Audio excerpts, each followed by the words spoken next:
Jika datang kepadaku suatu hari yang di dalamnya aku tidak bertambah dalam amal yang mendekatkan diriku kepada Allah, maka tidak ada keberkahan bagiku dalam terbitnya matahari pada hari itu. Bismillahirrahmanirrahim. Assalamualaikum warahmatullahi wabarakatuh. Allahumma sholli ala Sayyidina Muhammad wa ala ali Sayyidina Muhammad. Inilah nasihat atau kalam dari Sayyidina Ali bin Abi Thalib, bagian pertama dalam bab ketaatan dan kemaksiatan. Pahala dan siksa. Yang pertama, sesungguhnya Allah menetapkan pahala bagi yang mentaatinya dan siksa bagi yang bermaksiat kepadanya, agar menjauhkan hamba-hambanya dari siksanya dan memasukkan mereka ke dalam surganya. Nasihat yang kedua, sesungguhnya di antara hal yang menjerumuskan seorang hamba untuk berbuat durhaka terhadap Allah adalah terus-menerus berbuat maksiat, namun dia berharap akan ampunannya. 3. Inti semua perkara adalah ma'rifat kepada Allah Subhanahu wa Ta'ala, sedangkan tiangnya adalah taat kepada Allah Azza wa Jalla. Nasihat yang keempat, sesungguhnya Allah Subhanahu wa Ta'ala menjadikan ketaatan sebagai keuntungan bagi orang-orang yang cerdas ketika orang-orang yang lemah lalai. 5. Takutlah kalian berbuat kemaksiatan kepada Allah ketika kalian sedang sendirian, karena sesungguhnya saksinya adalah yang memutuskan perkara, atau Allah Subhanahu wa Ta'ala. 6. Jika manusia meninggalkan urusan agama mereka demi mengejar kebaikan atau kesenangan dunia mereka, niscaya Allah akan membukakan kepada mereka apa yang lebih mudarat darinya. Nasihat yang ketujuh tentang pahala dan siksa. Jika engkau telah sampai pada tujuanmu, maka jadilah engkau orang yang paling merendahkan diri kepada Tuhanmu. Jika engkau kuat, maka jadikanlah kekuatanmu itu dalam hal ketaatan kepada Allah. Dan jika engkau lemah, maka jadikan kelemahan itu dalam hal kemaksiatan kepada Allah Azza wa Jalla. Nasihat yang ke-8 dari Ali bin Abi Thalib, sesungguhnya orang yang paling dekat kepada para nabi adalah yang paling tahu tentang apa yang dibawa oleh mereka, para nabi. Kemudian Sayyidina Ali membaca ayat ini.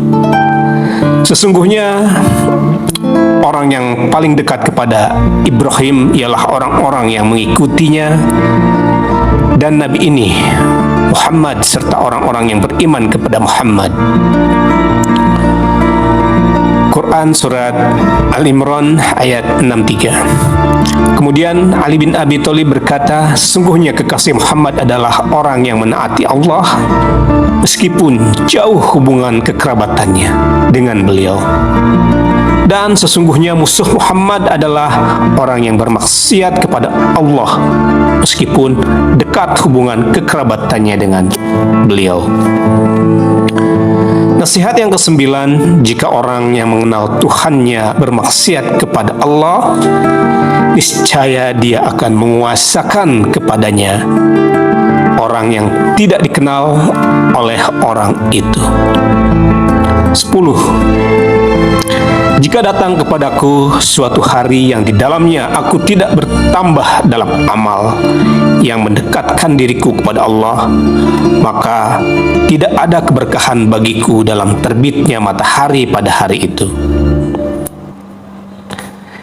Nasihat yang ke-11, tinggalkan dosa-dosa itu sebelum ia meninggalkanmu dengan kematianmu. 12. Syukur atas setiap nikmat adalah dengan menjauhi segala hal yang diharamkan oleh Allah Subhanahu wa Ta'ala. 13, paling sedikitnya yang diwajibkan kepada kalian terhadap Allah adalah janganlah kalian menjadikan nikmat-nikmatnya yang dikaruniakan kepadamu sebagai sarana dalam bermaksiat kepadanya. Nasihat 14, takutlah kepada Allah berkenaan dengan hamba-hambanya dan negerinya, karena sesungguhnya kalian akan dimintai pertanggungjawaban, bahkan termasuk yang berkenaan dengan sebidang tanah dan binatang-binatang ternak. Taatilah Allah dan janganlah kalian bermaksiat kepadanya. Oleh karena itu, jika kalian melihat kebaikan, ikutilah dia. Dan jika kalian melihat keburukan, hendaklah kalian berpaling darinya. 15, barang siapa ingin mendapatkan kekayaan tanpa kekuasaan dan bilangan besar tanpa keluarga, hendaklah dia keluar dari kehinaan, maksiat kepada Allah menuju kemuliaan taat kepadanya. Niscaya dia akan mendapatkan itu semua. 16, barang siapa ingin melihat kedudukannya di sisi Allah, maka hendaklah dia melihat kedudukan Allah pada dirinya. Nasihat 17, hati-hatilah jangan sampai Allah melihatmu sementara engkau sedang bermaksiat kepadanya, dan jangan sampai dia tidak melihatmu di saat engkau menaatinya. Jika tidak demikian, niscaya engkau akan termasuk orang-orang yang merugi. Jika engkau kuat, maka hendaklah kekuatan itu dalam hal ketaatan kepada Allah. Dan jika engkau lemah, maka hendaklah kelemahan itu dalam hal bermaksiat kepadanya. 18, kesempurnaan ikhlas adalah menjauhi segala kemaksiatan. Nasihat ke-19, Ali bin Abi Thalib berkata kepada putranya Hasan, "Amma ba'd, sesungguhnya apa yang ada di tanganmu dari dunia ini adalah milik orang yang sebelummu, dan ia akan berpindah menjadi orang lain sesudahmu. Sesungguhnya engkau mengumpulkan harta itu untuk salah satu dari kedua macam orang ini. Seseorang yang berbuat ketaatan kepada Allah dengan harta yang kau kumpulkan ini, maka dia berbahagia dengan apa yang engkau dapatkan dengan susah payah itu. Atau seseorang yang telah berbuat maksiat kepada Allah dengan harta yang engkau kumpulkan itu, maka engkau merasa susah dengan harta yang engkau kumpulkan untuknya itu. Kedua macam orang ini tidak pantas untuk kau utamakan atas dirimu sendiri atau menjadi beban bagi orang, menjadi beban bagimu. Oleh karena itu, berharaplah bagi orang yang sudah meninggal agar dia mendapatkan rahmat Allah, dan bagi orang yang masih hidup agar dia mendapatkan rezeki Allah." Nasihat yang terakhir yang ke-20 di bagian pertama ini, barang siapa yang bersenang-senang dengan bermaksiat kepada Allah, niscaya Allah akan memberikan kepadanya kehinaan. Itulah untayan nasihat atau kalam dari Imam Ali bin Abi Thalib dalam tema pahala dan siksa. Sampai bertemu di nasihat atau kalam-kalam berikutnya. Semoga bermanfaat. Mintalah kepada Allah secara mendesak terus-menerus. Niscaya akan dibukakan bagimu pintu-pintu rahmat. Yaitu tentang zikir dan doa. Yang pertama, keselamatan memiliki 10 bagian, yang 9 diantaranya terdapat dalam diam, kecuali dari zikir kepada Allah Ta'ala. Sedangkan yang satunya lagi terdapat dalam meninggalkan pergaulan dengan orang-orang bodoh. Yang kedua, orang yang berzikir kepada Allah di tengah-tengah orang-orang yang lalai dari berzikir kepadanya, seperti pohon yang hijau yang berada di tengah-tengah tanaman yang kering, dan seperti rumah yang berpenghuni di antara reruntuhan rumah. Nasihat yang ketiga tentang zikir dan doa. Di antara indera-indera lahiriah tidak ada yang lebih mulia daripada mata. Maka janganlah kalian penuhi semua keinginannya atau pandangannya, karena ia akan melalaikan kalian dari zikir kepada Allah Subhanahu wa Ta'ala. Yang keempat, sesungguhnya ada ahli zikir yang telah menganggap zikir itu sebagai penukar dunia. Maka bisnis atau jual beli tidak akan melalaikannya dari berzikir kepada Allah.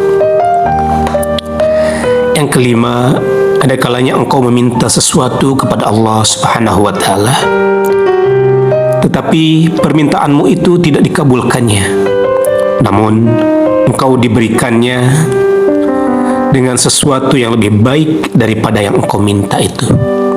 Langsung atau tidak langsung, Dia memalingkanmu kepada sesuatu yang lebih baik bagimu.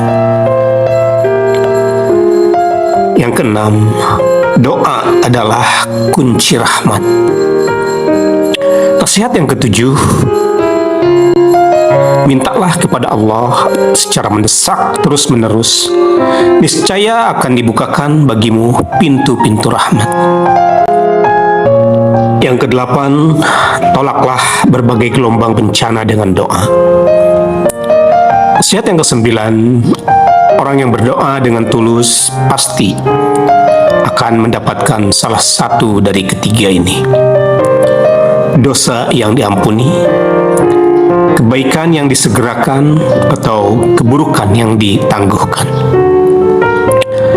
10 Maha Suci yang kita memohon kepadanya untuk kepentingan kita, maka Dia bergegas memberikannya, sementara Dia menyerukan kepada kita demi kepentingan kita. Tetapi kita lambat mengerjakannya, kebaikannya turun kepada kita, sementara keburukan kita naik kepadanya. Padahal Dia adalah Raja yang Maha Kuasa. Nasihat yang ke-11, harapan bagi Al-Khaliq sallallahu alaihi wasallam, bagi Al-Khaliq Subhanahu wa Ta'ala, lebih kuat daripada rasa takut, karena engkau takut kepadanya disebabkan oleh dosamu. Sedangkan engkau berharap kepadanya disebabkan oleh kemurahannya. Maka ketakutan itu adalah milikmu, sedangkan harapan itu adalah miliknya. Nasihat yang ke-12, Tuhanku, apa nilainya dosa-dosa yang aku bawa dibandingkan dengan kemuliaan-Mu? Dan apa pula nilainya ibadah yang aku persembahkan dibandingkan dengan nikmat-nikmat-Mu yang Engkau karuniakan kepadaku? Sesungguhnya aku berharap dosa-dosaku tenggelam dalam kemuliaan-Mu, sebagaimana tenggelamnya amal-amalku dalam nikmat-nikmat-Mu. 13. Doa Sayyidina Ali bin Abi Thalib ketika memohon kepada Allah Subhanahu wa Ta'ala agar diturunkan hujan. Ya Allah, turunkanlah untuk kami hujan yang membawa rahmat, bukan siksaan. 14. Ya Allah, aku berlindung kepadamu dari mengatakan kebenaran yang di dalamnya tidak ada keridhoan-Mu. Aku berharap kepada seseorang selain dirimu. Aku berlindung kepadamu dari berhias kepada manusia dengan sesuatu yang aku menjadi buruk di sisimu. Dan aku berlindung kepadamu dari menjadi pelajaran bagi seseorang dari makhluk-makhlukmu. 15. Aku memohon kepadamu dengan keagungan, keesaanmu, dan kemuliaan ketuhananmu. Jangan kau putuskan diriku kebaikanmu setelah kematianku, sebagaimana engkau senantiasa melihatku pada hari-hari hidupku. Engkaulah yang mengabulkan orang yang berdoa kepadamu dan yang tidak akan mengecewakan orang yang berharap kepadamu. Sedangkan orang yang memohon kepada selain dirimu pasti akan mendapatkan kekecewaan. Nasihat yang ke-16 yang terakhir dari zikir dan doa. Ya Allah, aku memohon kepadamu keikhlasan orang-orang yang yakin, persahabatan orang-orang berbakti, ketetapan hati dalam setiap kebajikan, keselamatan dari setiap dosa, keberuntungan dengan masuk surga, dan keselamatan dari siksa neraka. Inilah nasihat atau kalam dari Sayyidina Ali bin Abi Thalib yang berikutnya, yaitu tentang taubat dan istighfar. Yang pertama, janganlah sekali-kali engkau berputus asa dari dosa karena pintu taubat senantiasa terbuka. Yang kedua, meninggalkan dosa lebih mudah daripada bertobat. Kalam yang ketiga yaitu tidak ada pemberi syafaat yang lebih berhasil daripada taubat. Yang keempat, pemberi syafaat bagi orang-orang berdosa adalah pengakuan akan dosa itu, sedangkan taubatnya adalah memohon ampunan. Yang kelima, jika engkau melakukan suatu perbuatan dosa, maka segeralah menghapusnya dengan bertobat. Nasihat yang keenam, banyak orang yang senantiasa berbuat dosa, tapi dia bertobat di akhir umurnya. 7. Aku sungguh heran terhadap orang yang berputus asa karena dosanya, padahal masih ada kesempatan bertobat baginya. Yang ke-8, sungguh mengherankan bagi orang yang binasa atau orang yang celaka, padahal keselamatan itu ada bersamanya. Ali bin Abi Thalib ditanya, apa keselamatannya itu wahai Amirul Mukminin? Beliau menjawab, istighfar. Istighfar yang ke-9, istighfar menggugurkan dosa-dosa seperti gugurnya dedaunan. Kemudian beliau membacakan firman Allah yang artinya, dan barang siapa yang mengerjakan kejahatan dan menganiaya dirinya, kemudian dia memohon ampunan kepada Allah, niscaya dia mendapati Allah Maha Pengampun lagi Maha Penyayang. Al-Quran Surat An-Nisa ayat 110. Nasihat yang 10. Pernah seorang di hadapan Sayyidina Ali mengucapkan, Astagfirullah, aku memohon ampunan kepada Allah. Maka Imam Ali berkata kepadanya, semoga ibumu meratapi kematianmu. Tahukah kamu apa istighfar itu? Istighfar adalah derajat orang-orang yang tinggi kedudukannya. Ia adalah nama yang berlaku pada 6 makna. Yang pertama, penyesalan yang telah lalu.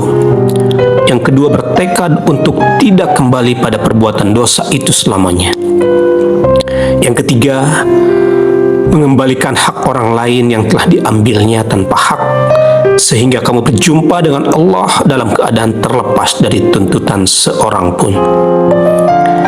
Keempat, hendaklah kamu memperhatikan setiap kewajiban atasmu yang sebelumnya telah kamu sia-siakan, sehingga kamu dapat memenuhi kewajiban itu.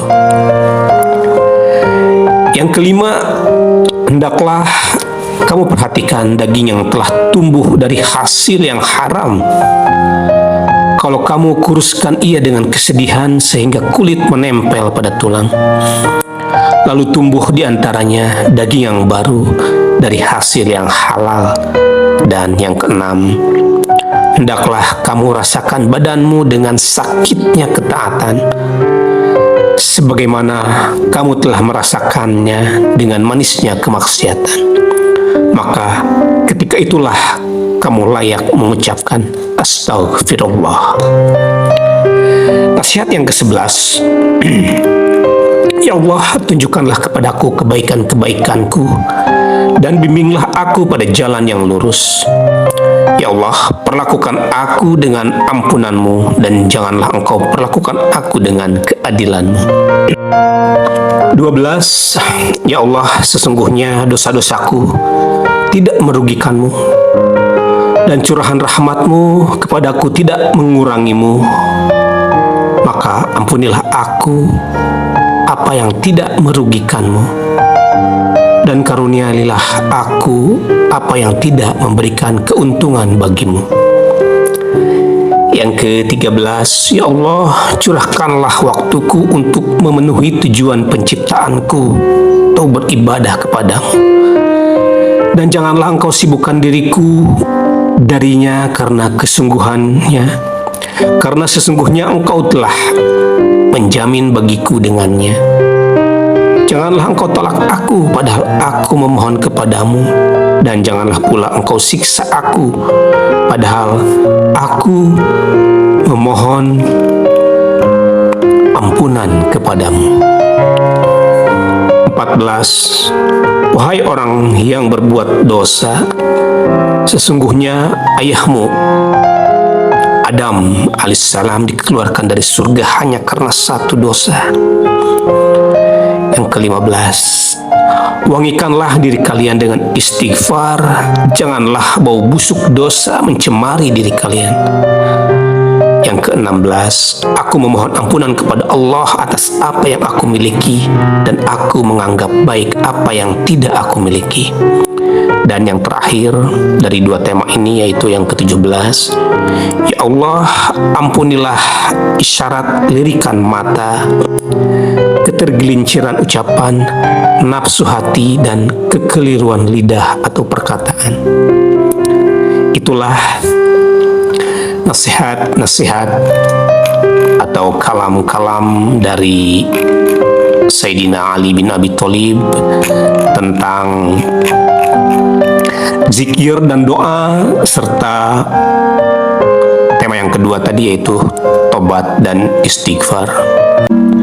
Tidak ada sesuatu yang lebih menyusahkan iblis daripada ucapan La ilaha illallah. Tidak ada Tuhan kecuali Allah. Ia adalah kalimat takwa. Bagian ketiga yaitu tentang takwa dan orang-orang yang bertakwa. Nasihat yang pertama, bertakwalah kepada Allah dengan sebagian ketakwaan, walaupun sedikit, dan jadikanlah antara engkau dan Allah penutup walaupun tipis. Nasihat yang kedua, tidaklah dikatakan sedikit sebuah perbuatan yang disertai dengan ketakwaan. Bagaimana ia dapat dikatakan sedikit sedangkan ia diterima di sisi Allah Subhanahu wa Ta'ala? Nasihat yang ketiga, jika engkau tidak diberi kekayaan, maka janganlah sampai tercegah darimu ketakwaan. Dan nasihat yang keempat, wahai hamba-hamba Allah, sesungguhnya takwa kepada Allah telah melindungi wali-wali Allah dari hal-hal yang diharamkannya dan menetapkan dalam hati mereka ketakutan kepada Allah, sehingga mereka tidak tidur di malam hari tetapi bertahajud, dan haus di siang hari mereka berpuasa. Mereka memperoleh kesenangan dengan penderitaan, kepuasan dengan haus. Mereka menganggap kematian sebagai hal yang dekat, maka mereka pun bergegas mengerjakan amal kebajikan. Nasihat yang kelima, aku wasiatkan kepada kalian, wahai hamba-hamba Allah, dengan takwa kepada Allah, karena sesungguhnya ia tali kekang atau kendali dan tiang penopang. Berpeganglah erat-erat dengan talinya dan tetaplah berada di dalam hakikat-hakikatnya. Bertakwalah kepada Allah dengan ketakwaan orang yang berakal. yaitu yang menyibukkan hatinya dengan tafakur, yang ketakutannya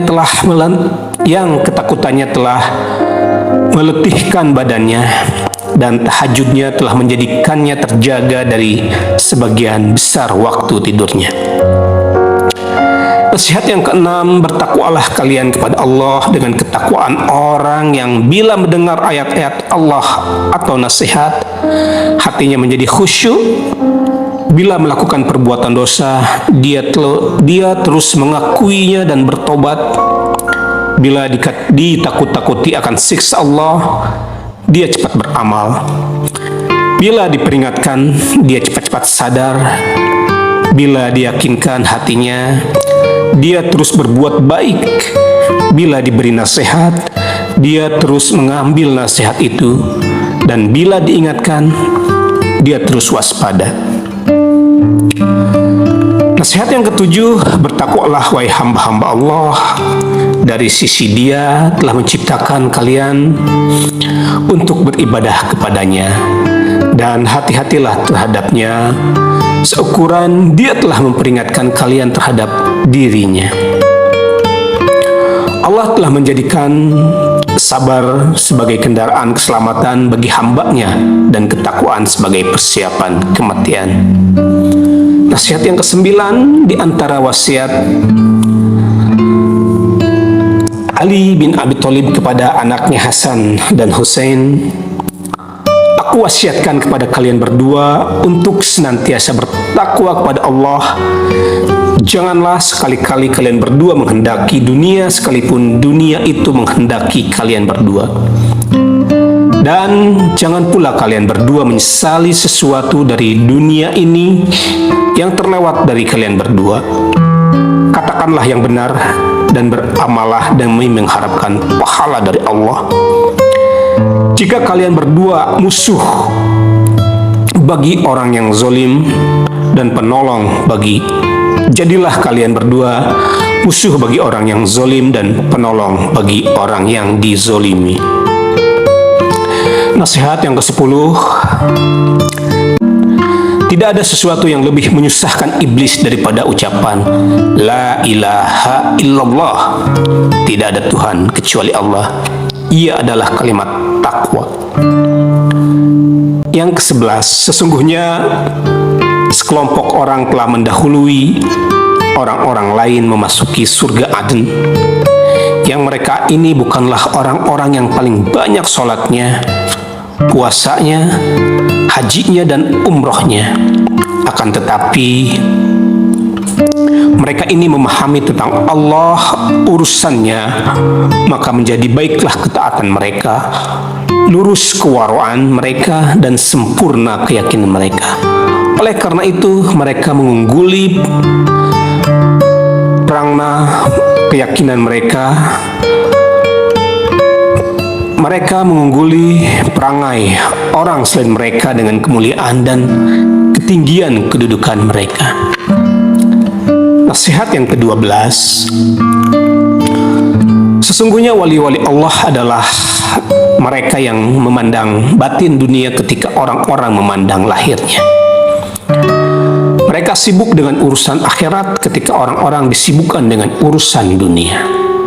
Mereka telah mematikan kesenangan dari dunia ini karena mereka khawatir ia akan mematikan mereka, dan mereka meninggalkan kesenangan dunia karena mereka tahu bahwa ia akan meninggalkan mereka. Nasihat yang ke-13, beruntunglah orang yang mengingat hari kebangkitan, beramal untuk perpisahan dihisab, merasa puas dengan rezeki yang sekedar mencukupinya, dan ridho terhadap ketetapan Allah. Nasihat yang ke-14, sesungguhnya Allah memiliki hamba-hamba di bumi, seakan-akan mereka melihat penghuni surga dalam surga mereka dan penghuni mereka dalam neraka mereka. Keyakinan dan cahaya-cahaya berkilau dalam wajah mereka.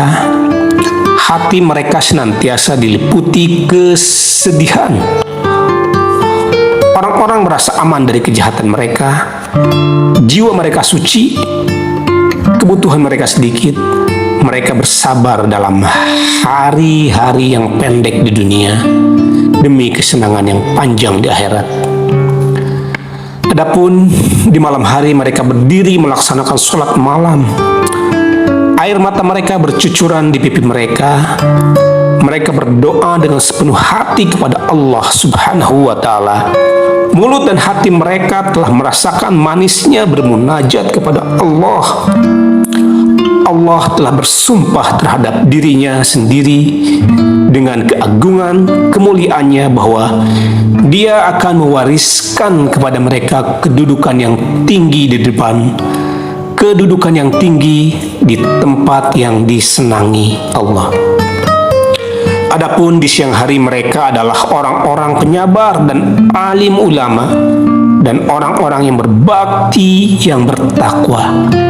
Mereka seperti anak panah karena kurusnya, dan bila ada orang yang memandang mereka, niscaya dia akan mengatakan mereka adalah orang-orang sakit, padahal mereka bukanlah orang-orang yang sakit. Atau dia mengatakan mereka adalah orang-orang linglung. Demi hidupku, mereka ini telah dilinglungkan oleh perkara yang besar dan agung. Itulah nasihat bagian yang ketiga. Ketika kesempitan sudah sampai pada puncaknya, maka saat itulah datang kelapangan. Dan ketika musibah telah menyempitkan tenggorokan, maka saat itulah datang kemudahan. Lanjutan tentang nasihat atau kalam dari Imam Ali bin Abi Thalib radhiyallahu anhu. Tema yang pertama yaitu takut kepada Allah.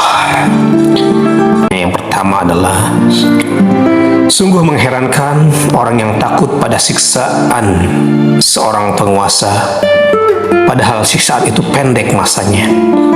Sementara dia tidak takut terhadap siksa Allah yang Maha Kuasa, padahal siksanya terus berkelanjutan atau kekal abadi. Yang kedua, tidak ada benteng yang lebih kokoh daripada wara' atau kehati-hatian dalam beragama. Yang ketiga, sudah sepantasnya bagi seorang hamba untuk takut kepada Allah di waktu sendirian atau ketika tidak dilihat oleh orang banyak, memelihara dirinya dari segala celak dan bertambah kebaikannya ketika usianya bertambah tua. Yang keempat, takutlah kepada Allah di waktu sendirimu, niscaya Allah akan menjauhkan dirimu dari segala hal yang membahayakanmu. Yang kelima, barang siapa yang takut kepada Allah, niscaya akan takut kepadanya segala sesuatu. Tema yang berikutnya yaitu tentang kebaikan dan keburukan. Perbuatan buruk yang menjadikanmu bersedih karena lebih baik di sisi Allah daripada perbuatan baik yang membuatmu bangga. Barang siapa yang masuk ke dalam tempat-tempat kemaksiatan, niscaya dia akan dicurigai melakukan kemaksiatan. Dan siapa yang memandang dirinya buruk, maka dia adalah orang yang baik. Dan siapa yang memandang dirinya baik, dia adalah orang yang buruk. Tema yang berikutnya tentang taufik. Sesuatu yang paling agung yang turun dari langit adalah taufik, dan sesuatu yang paling agung yang naik dari bumi adalah ikhlas. Sesuatu yang semua orang membutuhkannya adalah taufik, karena taufik adalah sebaik-baik penuntun. Tema berikutnya, kemudahan dan kesulitan. Yang pertama, aku tidak peduli dalam keadaan apapun aku berada. dalam kemudahan atau kesulitan. Sebab sesungguhnya kewajiban terhadap Allah Subhanahu wa Ta'ala dalam kesulitan adalah ridho, sedangkan dalam kemudahan adalah syukur. Yang kedua, apalah artinya kebaikan jika ia hanya dapat diperoleh dengan cara yang buruk, atau kemudahan yang hanya dapat diraih dengan kesulitan. Yang ketiga, ketika kesempitan sudah sampai pada puncaknya, maka saat itulah datang kelapangan. Dan ketika musibah telah menyempitkan tenggorokan, maka saat itulah datang kemudahan. Jika engkau sedang dalam keadaan kaya raya, maka semua orang mendekat kepadamu. Akan tetapi, jika engkau sedang dalam kesusahan, keluargamu sendiri akan menjauh darimu. Tema tentang rezeki. Yang pertama, rezeki ada dua macam. Rezeki yang harus engkau cari dan rezeki yang mencarimu. Yang jika engkau tidak mendatanginya, ia yang akan mendatangimu. Maka janganlah engkau membebani dirimu dengan memikirkan rezeki setahunmu atas rezeki keseharianmu. Cukuplah bagimu setiap hari rezeki yang ada pada hari itu. Jika umurmu mencapai setahun, maka sesungguhnya Allah Subhanahu wa Ta'ala akan memberimu pada setiap harimu yang baru rezeki yang telah ditetapkan untukmu. Sebaliknya, jika umurmu tidak mencapai setahun, maka mengapa engkau harus menyusahkan dirimu pada sesuatu yang bukan milikmu atau bukan rezekimu? Tidak akan ada seorang pun yang dapat mendahului rezekimu. Tidak ada seorang pun yang dapat mengambil rezekimu, dan rezeki yang telah ditetapkan bagimu tidak akan lambat mendatangimu. Yang kedua, pernah seseorang mengeluh akan kesulitan dalam rezeki, maka Imam Ali berkata kepadanya, janganlah engkau berjuang untuk mendapatkan rezekimu seperti berjuangnya seseorang dalam pertempuran, dan jangan pula engkau pasrah dalam takdir seperti pasrahnya orang yang menyerah. Sebab mencari kelebihan rezeki termasuk sunnah, sedangkan mencari rezeki secara baik termasuk kemuliaan diri, atau menahan diri sendiri, menahan diri dari meminta-minta. Sesungguhnya kemuliaan diri bukanlah penolak bagi datangnya rezeki, dan tamak bukanlah pendorong bagi datangnya rezeki. Sebab rezeki telah dibagi atau telah ditentukan oleh Allah, sedangkan dalam tamak yang berlebihan itu diperoleh dosa. Nasihat yang ketiga, rezeki telah dibagi-bagi. Hari-hari berputar, sedangkan manusia berasal dari sumber yang sama. Adam adalah bapa kita dan Hawa adalah ibu kita. Yang keempat, bekerjasamalah dengan orang yang telah memperoleh rezeki, sebab ia lebih mungkin untuk mendapatkan kekayaan dan lebih banyak mendapatkan bagiannya. Tema yang berikutnya yaitu tentang setan dan ujian. Imam Ali radhiyallahu anhu berkata tentang iblis, bukankah kalian mengetahui bagaimana Allah telah menghinakannya karena kesombongannya dan merendahkannya karena ketakaburannya? Maka Allah menjadikannya di dunia karena diusir dari surganya, dan Dia telah mempersiapkan baginya neraka di akhirat. Yang kedua, mereka telah mematuhi setan, maka mereka pun menempuh jalannya dan mendatangi sumber airnya. Dengan merekalah panji-panji setan tersebar, dan dengan mereka pula berdiri tegak benderanya. Fitnah atau bujukan setan telah membinasakan mereka. Yang ketiga, Janganlah sekali-kali engkau mencaci iblis di tengah orang banyak, sementara engkau berteman dengannya secara diam-diam. Yang keempat, maka padamkanlah api kefanatikan dan kedengkian jahiliyah yang tersembunyi di hati kalian. Sesungguhnya kefanatikan yang ada pada diri seorang muslim berasal dari bisikan setan, dorongannya, bujukannya, dan embusannya. Nasihat yang ketiga, nasihat yang kelima, penguasa yang berbuat lalim dan aniaya lebih baik daripada fitnah atau cobaan yang terus-menerus tidak kunjung padam.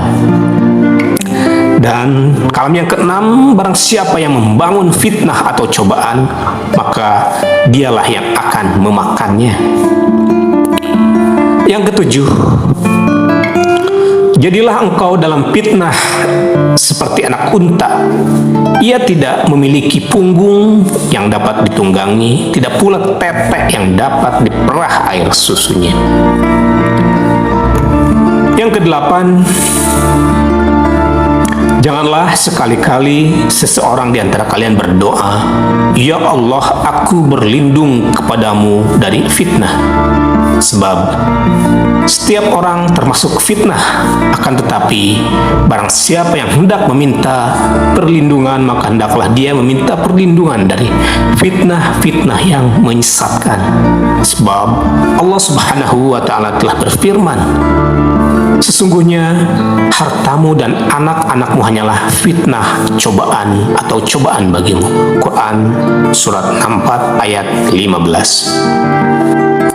Tema yang berikutnya yaitu kebutuhan.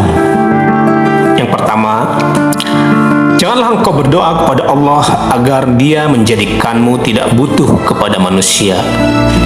Sebab kebutuhan-kebutuhan manusia saling berkaitan satu sama lainnya.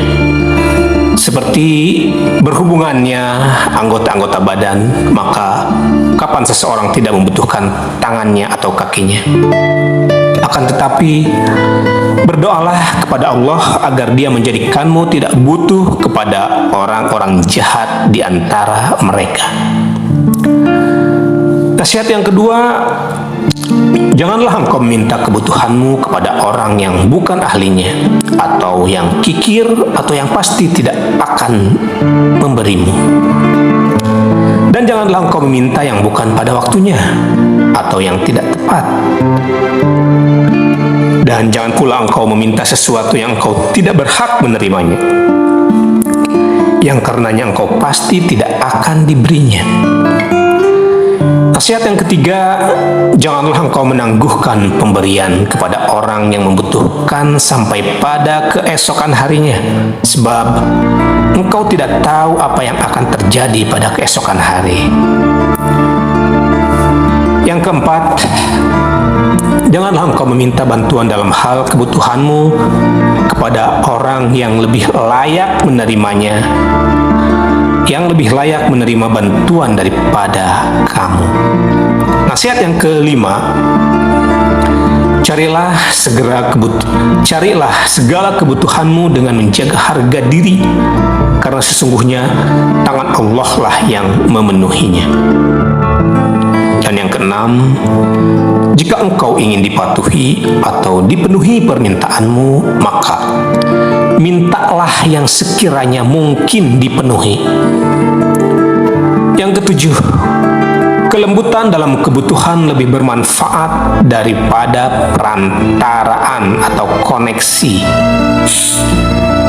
Yang kedelapan, putus asa dengan baik lebih baik daripada minta kepada manusia.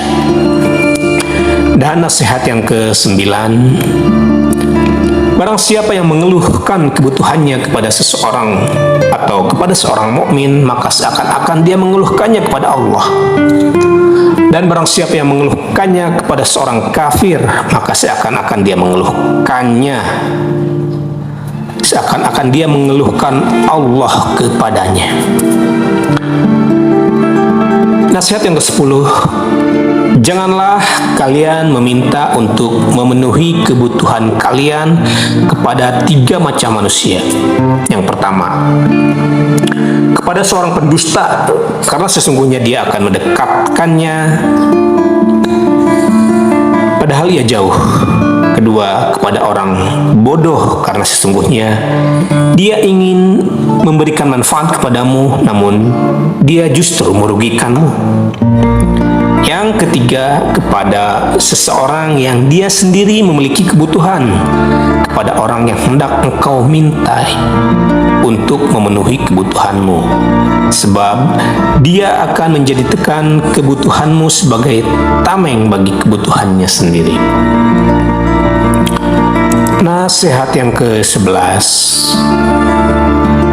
Pemenuhan kebutuhan hanya dapat dicapai dengan 3 hal. Menganggapnya kecil agar mendapatkan hasil yang besar, merahasiakannya agar ia dapat terwujud, dan menyegerakannya agar menjadi mudah untuk mencapainya. 12. Barang siapa yang berharap sekedar keperluannya, niscaya dia akan mendapatkan kebutuhannya. Dan yang ke-13, terlewatnya kebutuhan lebih ringan bagi seseorang daripada dia harus memintanya kepada orang yang tidak tepat untuk dimintainya. Dan yang ke-14, janganlah sekali-kali engkau meminta kebutuhan kepada seseorang di waktu malam, karena sesungguhnya malu terletak di kedua mata. Tema yang berikutnya yaitu tentang kenikmatan. Yang pertama, ada kalanya menjadi bagus mengungkit suatu kenikmatan atau kebaikan, yaitu ketika kenikmatan itu dikufuri. Sekiranya saja Bani Israel tidak kufur nikmat, tentulah Allah tidak akan berfirman terhadap mereka, "Hai Bani Israel, ingatlah akan nikmatku yang telah aku anugerahkan kepadamu."